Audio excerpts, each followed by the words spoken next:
路加福音第22章，彼得3次不認主。佢哋捉住耶穌，將佢帶走，進入大祭司嘅住宅。彼得遠遠咁樣跟住。佢哋喺院子中間生咗火，一同坐着。彼得都坐喺佢哋當中。有一個侍女看見彼得面向火光坐住，就定睛看佢，話：呢個人素嚟都係同嗰個人一齊嘅。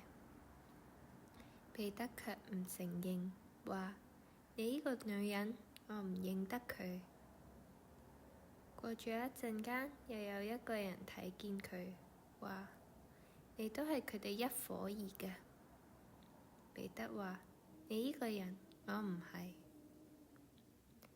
大約過咗1個鐘，又有一個人堅持話，佢實在係同嗰個人一齊嘅，因為佢都係加利利人。彼得話：你呢個人，我唔知道你喺度講緊啲咩。正講話之間，雞就叫啦。主轉過身嚟睇彼得，彼得就想起主對佢所講嘅話：今日雞叫以前，你要3次不認我。佢就出去痛哭。